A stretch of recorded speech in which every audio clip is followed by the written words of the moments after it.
मीरा जी ने कहा, आपके अंतःकरण की जो भूमिका है वह भगवत प्रेम की प्राप्ति के लिए बहुत उर्वर है। बस अब आवश्यक यही है कि एक क्षण भी व्यर्थ न जाए। आप प्रभु के रूप, गुण, लीला का चिंतन करते रहे।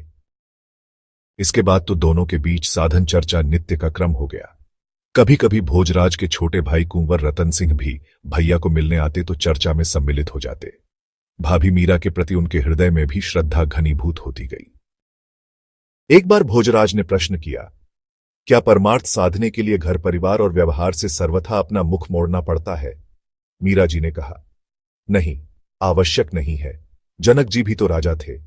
वे व्यवहार में किसी प्रकार का प्रमाद नहीं करते थे। अंबरीश भी तो चक्रवर्ती सम्राट थे। प्रजा का पालन करते हुए ही उन्होंने भगवान की आराधना उपासना की। ध्रुव, प्रहलाद, विभीषण सभी प्रजापालक थे, अतः अपने अपने वर्णाश्रम धर्म के अनुसार संसार के समस्त व्यवहार करते हुए और परमार्थ बहुत अच्छी तरह निभा सकते हैं। देखिए, वास्तव में तो हमारे अंतःकरण की ऐसी स्थिति बन जानी चाहिए कि हमें छोड़ना न पड़े, सब छूट जाए। यदि अंतःकरण ऐसा नहीं बना और किसी लौकिक समस्या में पड़कर हमने छोड़ दिया तो जितना छोड़ा जाएगा उससे अधिक बटोर लिया जाएगा। त्याग का दंभ बढ़ जाएगा। भोजराज ने कहा, आज मुझे पूर्ण समाधान मिल गया।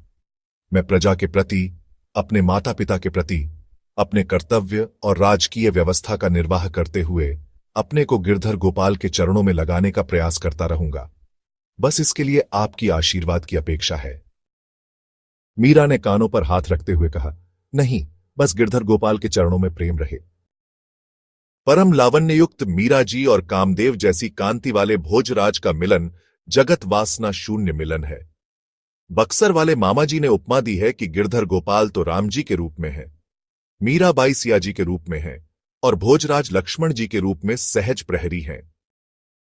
हे कलयुग के भीष्म सिसोदिया, तुम्हारी जय हो। तुम्हारे इस निर्मल प्रेम की जय जयकार हो। तुम्हारे परम वासना शून्य अंतःकरण की जय जयकार हो। हे चितौड़ के गौतम, तुम्हारा ध्यान कर भक्तों का जीवन पथ मंगलमय हो। हे चितौड़ गौतम, तुम्हारे संयम पर बलिहारी अथवा तुम्हारे रूप में प्रकट योगेश्वर गिरधारी। इस प्रकार मीरा जी के साहचर्य से भोजराज की साधना बढ़ती गई। उनका व्यवहार दिन पर दिन सात्विक होता गया। अब आमोद प्रमोद, तड़क भड़क आदि में रुचि नहीं रही। न उत्तम वस्त्रों में रुचि है, न किसी से विशेष बातचीत करने में, किंतु कर्तव्य पालन में तनिक भी प्रमाद नहीं। राणा सांगा भोजराज की प्रत्येक गतिविधि पर निगाह रख रहे थे। लोग उनसे भी कहते, मेड़तानी जी तो युवा को बाबाजी बना देंगी।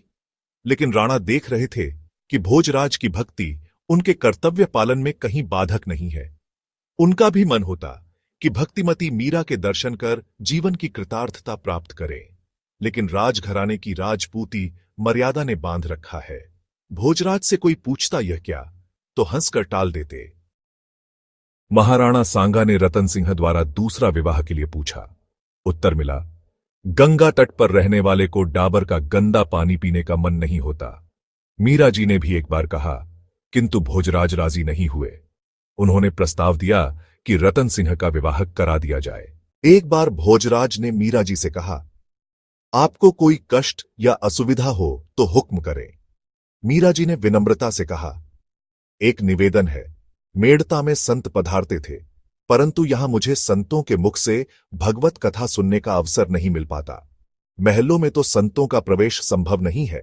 भोजराज ने महल के बाहर एक सुंदर मंदिर बनवा दिया, जहां चित्तौड़गढ़ आने वाले संत महात्मा ठहर सकें। मीरा जी वहां नित्य दर्शन के लिए जाती थीं। कभी कभी भोजराज भी साथ जाते। वर्तमान में भोजराज द्वारा प्रतिष्ठित यह श्री विग्रह नूरापुर में विराजित है। भोजराज के निर्देश से वहीं संतों के आवास आदि की भी समुचित व्यवस्था कर दी गई थी। संतों की आवाजाही दिन प्रतिदिन बढ़ती गई। मीरा जी पूर्णतया उन्मुक्त भाव से सत्संग करती, भजन गाती और नृत्य भी करती। राणा सांगा मन ही मन सोचते, यदि मैं महाराणा या ससुर न होकर एक सामान्य जन होता तो अवश्य ही उन संतों के बीच बैठकर सत्संग सुधा का पान करता। भोजराज की माता, बहन उदा और अनेक अन्य दरबारी मीरा की निंदा करते, उन्हें कोसते, किंतु भोजराज मीरा की ढाल बनकर सब कुछ अपनी छाती पर झेल लेते। राणा सांगा भी मीरा का आदर करते थे, अतः राज्य के सेवक भी मीरा का कोई अनिष्ट करने का साहस नहीं कर पाते थे। मीरा भोजराज के रक्त में रची बसी थीं। भोजराज जब युद्ध के लिए जाते तो मीरा के लिए चिंतित रहते। आगरा के एक युद्ध में वे बुरी तरह घायल हो गए। अपने अंतिम समय में उन्होंने अपने छोटे भाई रतन सिंह से वचन लिया कि वह मीरा जी की पूर्ण रूप से देखभाल करेंगे। अपने जीवन के अंतिम क्षणों में ठाकुर जी ने स्वयं उन्हें साक्षात दर्शन दिए और कहा, भोजराज, तुमने मीरा की नहीं मेरी सेवा की है। मैं तुमसे अत्यंत प्रसन्न हूं। तुम मेरे हो। अब कहो तुम्हें और क्या चाहिए। यह कहकर ठाकुर जी ने अपने करकमलों से उन्हें उठाया और अपने हृदय से लगा लिया। हर भक्त के चरित्र में कोई न कोई खलनायक अवश्य होता है। इसका एक विशेष और महत्वपूर्ण स्थान होता है। खलनायक के बिना भक्त की भक्ति उजागर नहीं होती। ठाकुर जी ही यह लीला करते हैं। वे स्वयं खलनायकों को भक्त के जीवन में भेजते हैं और बार बार टटोलकर भक्त के चित्त को परखते रहते हैं कि वर्तमान समय में उसकी स्थिति क्या है। फिर ठाकुर जी स्वयं ही उसके चित्त की संभाल करते हैं। थोड़े ही समय में राणा सांगा का भी स्वर्गवास हो गया और रतन सिंह भी युद्ध में वीरगति को प्राप्त हो गए। रतन सिंह जी के बाद उनके सौतेले भाई राणा विक्रम सिंह गद्दी पर बैठे। वे उम्र में मीरा जी से बहुत छोटे थे और स्वभाव से विमुख थे। कहावत है, करेला और नियम चढ़ा। राणा विक्रम सिंह करेला तो थे ही, ऊपर से ननद उदाबाई ने नीम का काम कर दिया। उदाबाई का विवाह गुजरात की किसी रियासत में हुआ था, किंतु कुछ राजकीय संघर्षों के कारण वे अपने ससुराल नहीं जा सकीं और चित्तौड़ में ही रह गईं। भोजराज और उनके छोटे भाई के स्वर्गवास के बाद वे पूर्णतः स्वतंत्र हो गईं। उदाबाई ने राणा विक्रम सिंह की बुद्धि को अपने वश में कर लिया। अब दोनों मिलकर मीरा जी को सताने लगे और उन्हें मारने के लिए अनेक प्रकार के प्रयास करने लगे।